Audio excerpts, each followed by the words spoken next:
A lot of people moving to the Portland metro area ask us about the best and the worst areas to live around the Portland metro area, and our opinion matters less than the objective data that exists out there online when you look at specific rankings around, in particular, crime and school rankings. So in this video, we're going to talk about the worst ranked suburbs for families in the Portland metro area. All that starts now.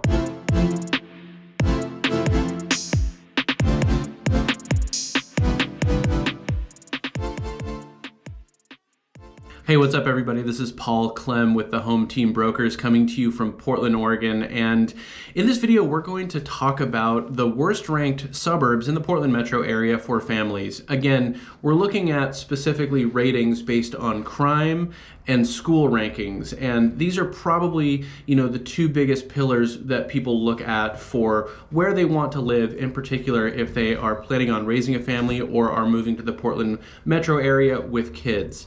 Now, the areas that we're going to talk about in this video, this doesn't mean that there aren't wonderful areas, wonderful neighborhoods within these suburbs to live. That is not at all what we're trying to say. And there's going to be plenty of reasons why somebody would move into the areas that are on this list. My goal here is not to disparage anybody living in these areas or these areas themselves. And also, I definitely don't want to perpetuate any negative stereotypes that may exist about these areas. So I'm going to run through these areas and actually try to look at more of the positive things about these areas and shed more of a positive light about the areas that fell on this list. Our goal overall really in making these videos is to give as much perspective and insight to people who are moving to the Portland metro area, who maybe haven't spent a ton of time here, they're not familiar with the area, and really just try to give as much information we can about the differences, the pros and cons about living in this suburb versus that suburb, or this part of Portland versus that part of Portland. And so again, we talk about areas that maybe are more popular, and of course, there's going to be areas that aren't going to be as popular for different reasons, whether it's a long commute, maybe it's too boring, too rural for somebody, maybe it's too urban and too busy for another, and down the line. But again, when you look at some of the major concerns that a lot of people have, people want to know about the school districts, people want to know about the school rankings, and people want to know about crime. Unfortunately, with Portland, there's been kind of a bad reputation in recent years about crime being on the rise in Portland, just like it has in a lot of major cities around the United States. But of course, Portland is no exception. Now, I think, and like we've talked about in a lot of videos, some of this might be overstated, and it's not going to be like everywhere you go, crime is going to be running rampant and just awful, and you have to be concerned for your safety at all times. And then with schools too, there's going to be areas that rank a little bit higher when it comes to the school districts and the individual schools. Now, those rankings are based on things like test scores and graduation rates, but there's a lot of intangibles that it can't necessarily account for. So unless you have a child in a particular school, or you know somebody who has a child in a particular school, or maybe you tour the school and talk to some of the faculty and the staff and the teachers, unless you're really taking those steps, you're not going to get the whole picture, of course. But there is a lot of public data online around crime and around schools. And this video is going to talk about 5 different areas that collectively rank worst for these subjects, for these topics. So we'll jump right into it here. Now, if this is your first time to the channel and you want to get more videos like this, or you've seen some of our videos before and you haven't already, make sure to subscribe to the channel, tap the little bell to get notified every time we drop a new video, typically a couple times a week. We've helped so many people relocate to Oregon and move to the Portland metro area. As licensed real estate professionals in the state of Oregon, we love to help with that process. So if that's you, give us a call, send us a text, shoot us an email, or click the link down below in the description of the video and schedule a Zoom call with us. Either way, we would love to help with your move to the Portland area. All right, first on the list, we're going to talk about Gresham. So Gresham is neighboring Portland proper, Portland city limits to the east in Multnomah County. Gresham is one of the largest suburbs and one of the largest cities in all of Oregon. There is over 100,000 people there. It has a really large landmass, and it offers a ton of diversity. Now, Gresham is going to be primarily urban, especially on the western border of Gresham that borders up against the Portland city limits. There's going to be a lot of major thoroughfares, a lot of kind of main roads and highways that run east-west that go from Portland into Gresham. And all along a lot of these areas is a lot of commercial development. You have a lot of multifamily zoning, a lot of apartments and things like that. And so a lot of times when you see that dynamic, in particular areas that have a lot of commercial development, in and around those areas, those are typically going to be areas where you see a little bit of a higher concentration of crime. It's not always going to be the case, but that's a very typical dynamic when you see elevated rates of crime. Similarly with schools, now Gresham doesn't necessarily rank as high. Again, I'm not going to say that this school or that school is terrible and you shouldn't send your kids there. That is not the goal of this video. We're just looking at public data and, again, collectively crime and schools. Now, for Gresham, you have this really big area with a lot of kind of more densely populated, dense residential areas. So you have a lot of neighborhoods, you have a lot of diverse neighborhoods too. You have older, you have newer, you have some areas that have, elevation change and kind of windy streets and cul-de-sacs, what you would kind of think of as a typical suburban neighborhood. And then you have neighborhoods that feel a lot more urban. Now, as you get further east in Gresham, and in particular as you get further south in Gresham, you actually get into some rural areas. So you really kind of have it all in Gresham. Now you're going to be a little bit further removed from the city. Gresham starts, about 150 blocks east of Portland. So if you're in Gresham, you do have a lot of different access points to the city going into Portland, but you're up against a lot of stoplights or you're up against a lot of traffic a lot of the time. So it's not necessarily all that convenient, even though you are pretty close into the east side of Portland and even in downtown. But Gresham itself has a lot of really great neighborhoods. There is a little downtown area in Gresham that has shops and restaurants and bars and things like that. There's a lot of great big parks in Gresham. If you live in Gresham, you're going to be able to get to Mount Hood in about an hour. So you can get up to like Timberline Lodge or Meadows. You have much quicker, easier access to Mount Hood than if you were closer into the city, or if you were in particular on the west side of Portland, on the west of the river. If you live on the west side and you're getting out to Mount Hood, you have to fight through traffic and kind of drive through all of Portland city limits to get out to the mountain, whereas if you're in Gresham, you're already one step closer. So that's, I think, something that a lot of people like about Gresham. Again, you're going to be able to find quieter neighborhoods, areas that, feel like a good place to call home. And another thing too is when you look at Gresham, when you look at the median sale price for housing, it's going to be a range, again, because Gresham is so big, but across the board, your dollar is going to go a lot further. So if you're looking to get into a little bit of a larger home, if you want more space, if you want to get that extra bedroom, Gresham might be a really good place to look to get more bang for your buck. Again, there's going to be a lot of redeeming qualities about Gresham. I think there's a lot of people that have lived there for a long time, and have no plan on moving. And, it's not necessarily a place that people are flocking from or flocking to, though. So, I think Gresham probably gets a little bit of a bad rap. And I think for a lot of people, depending on their budget, depending on where they're commuting for work, for example, Gresham really could be a good option to look at. All right, next we're going to talk about this corridor that runs on the north side of Gresham along Interstate 84. So I-84 starts in Portland and runs out east and kind of spans the Columbia River. You can take it all the way out to Eastern Oregon. You can actually take it all the way to Salt Lake City. Starts to go down and go south into Idaho and then into Utah. But there's this stretch of town about 200 to 300 blocks east of Portland, as far north as you can get along Interstate 84, where you have Wood Village, Fairview, and Troutdale. So these are individually smaller towns, but really kind of a continuation of Gresham to the north. I think a lot of people do like these areas because there is some beautiful scenery where you have the Columbia River. You do have a lot of great parks. There's some lakes up in this area. And again, your dollar is going to go a lot further in these areas. Now, these two are areas that have a lot of commercial development. So you have, manufacturing and warehouses and things like that, and really anywhere right up along a freeway, like Interstate 84 in this case. Again, that's going to typically create kind of the conditions or the dynamic where you could have more crime in an area. There's just kind of more unaccounted for areas, that maybe aren't being patrolled as much as some of the residential areas. But again, there are some really lovely neighborhoods in Fairview, Wood Village, and Troutdale. You have McMenamins Edgefield, which McMenamins is this local chain throughout the Northwest, primarily in Oregon. A lot of what they do is they take over old buildings. So I think Edgefield was like this kind of poor farm or working farm.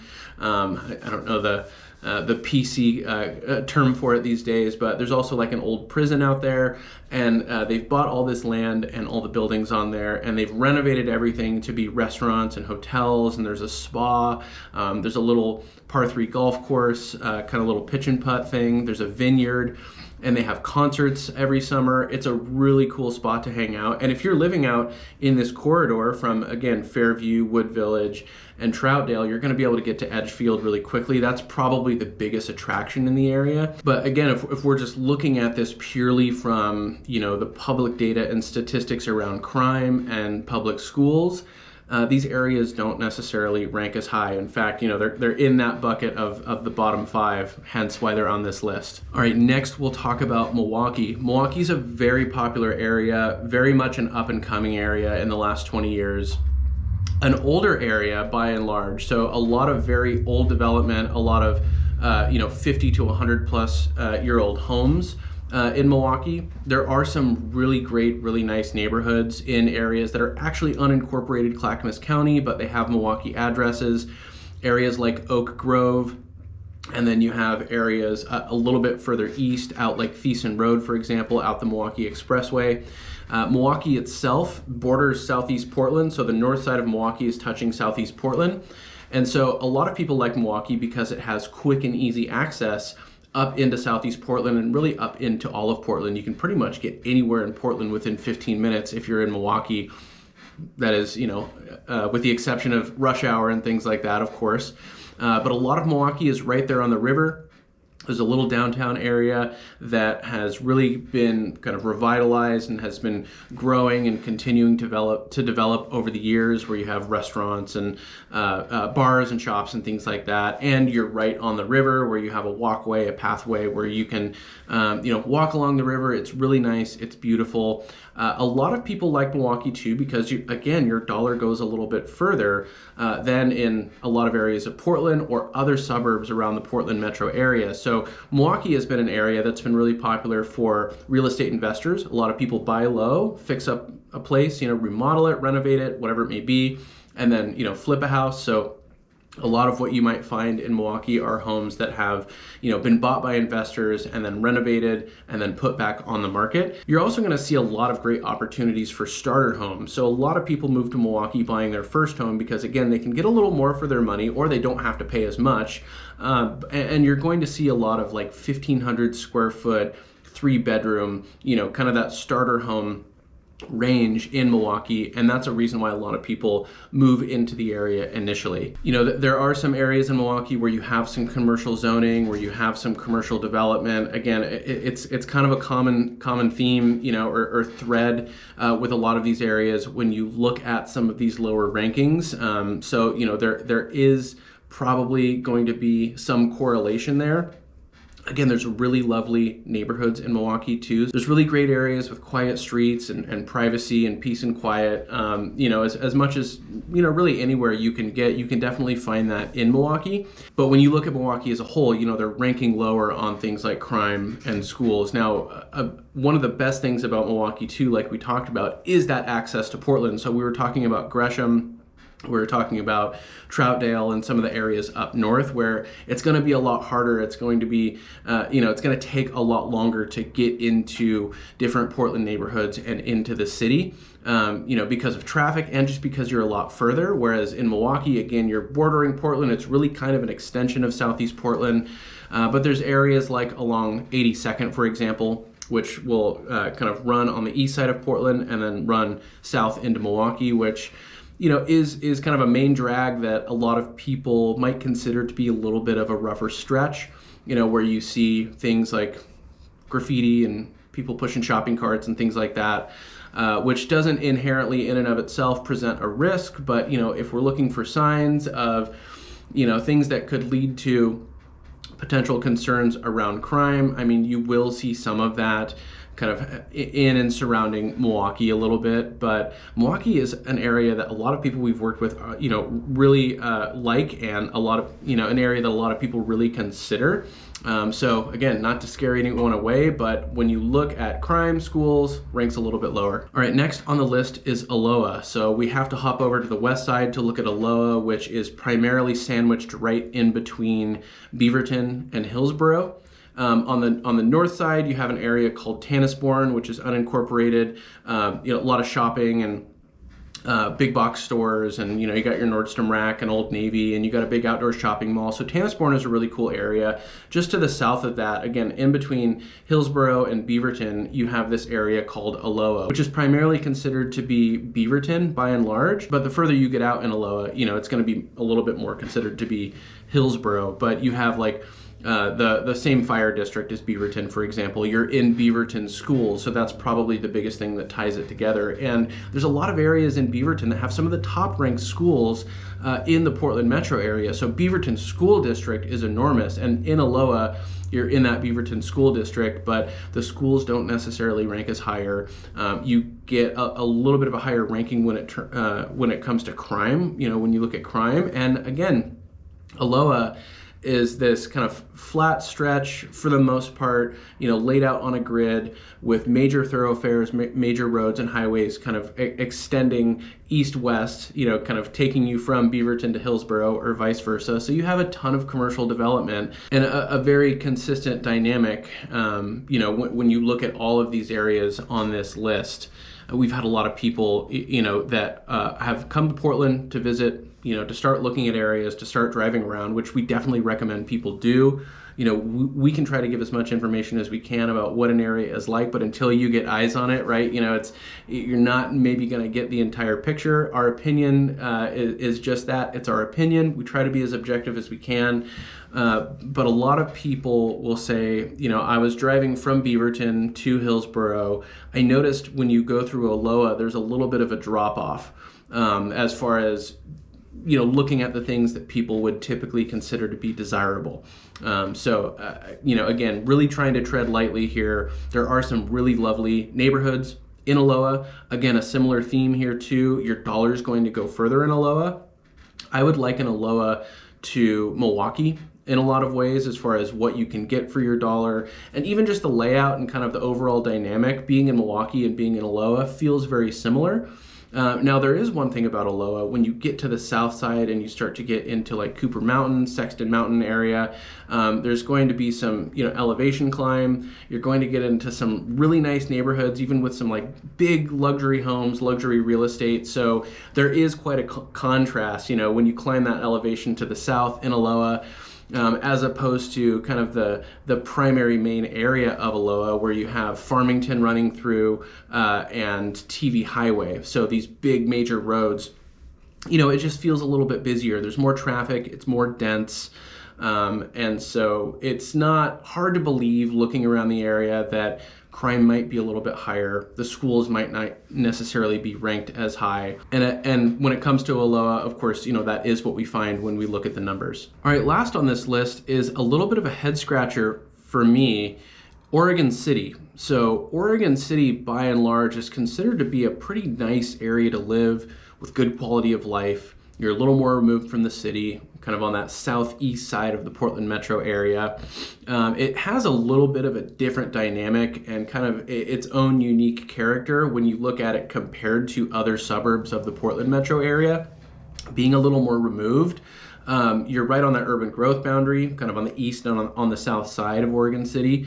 So, in a lot of the zip code that encompasses Oregon City and just outside of that boundary, you get into a lot of rural area. So you have larger lots, you have some acreage in some cases, you have farms, and orchards and things like that out in Oregon City. So it's going to be a little more of a kind of small town feel to even a rural dynamic to some extent, where you just kind of feels like you're in a small town, where a lot of people work in more blue collar industries. And of course, that's not the case with everybody that lives in Oregon City, but you drive around where you see like the white picket fence and these all-American attributes, a lot of trucks driving around and things like that. So that's a lot of what you'll kind of see aesthetically and the environment that you would be in Oregon City. And again, I think a lot of people like that. A lot of people love Oregon City, love living there, because of this dynamic. A lot of people move to Oregon City because of this dynamic.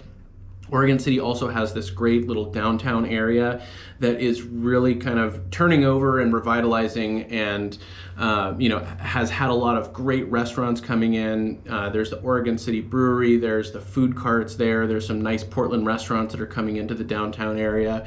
There's some old haunts, some old dive bars that are kind of historical and are preceded by their reputation. Nothing bad, from anything I've heard, but so some great spots overall. And so you're going to find some local entertainment. Again, it really kind of is this little all-American city in a lot of ways, and you've had a lot more recent development too. So this was a relatively undeveloped area when you look at the trajectory and timeline of other suburbs around the Portland metro area. And so in the last 20, 25, 30 years, there's been a lot of newer development in Oregon City, which is something that a lot of people really like. Your dollar can go a little bit further too, so you're not all that far from Portland necessarily. You have a little more peace and quiet. It's a little more laid back, a little more spread out and sprawled, where you can get bigger homes, and again, your dollar can go a little bit further. You can get bigger lots. A lot of people like to have more land and not be in these little tiny lots that you do find with a lot of newer construction. So there is a lot to like about Oregon City, and there's nothing really to me that would make it glaringly obvious why this is an area that would rank a little bit higher on crime, or why the schools wouldn't be necessarily ranked as high. Now, the schools are all B, from B- to B+, from what I've seen. So you'll find that in a lot of places, where I think a lot of people would say the schools are great. And I think I've heard the schools in Oregon City are great too, but it's kind of this collective ranking overall of schools and crime. And when you look at this list, that ranks kind of the best and worst places to live in the Portland metro area when it comes to suburbs, there's a lot of smaller kind of slivers, smaller communities that don't necessarily encompass an entire area. So we've only pulled out the areas that are actual suburbs, that actually, encompass an entire suburb, as opposed to, these smaller kind of standalone communities that are sandwiched in between suburbs, or just little individual parts of a suburb that maybe rank really low, but everywhere else ranks really high, for example. So, definitely want this to be informative. I think with a lot of this stuff, you can take it with a grain of salt, and I think you have to see for yourself, and there might really be things about these areas that you really like, and they might be reason enough to really consider them or put them at the top of your list as far as areas that you might want to look at or move to potentially, when we're engaged in a home search. And that's where we come in. We can definitely have a much more in-depth conversation and to dig into some of the details about these areas, look at some of the neighborhoods that might be preferable in these suburbs, and you just got to give us a call, send us a text, shoot us an email, or again, click the link down below in the description of the video and schedule a Zoom call with us. We can talk about your budget, your timeline, and your needs and your wants, and put together a game plan for you, so when the time comes, we can really hit the ground running. If this video was helpful, make sure to hit the like button. That helps us out a lot. And if you want to get more videos like this, make sure to subscribe to the channel, tap the little bell to get notified every time we drop a new video. As always, we really appreciate you watching. Until next time, we'll talk to you later.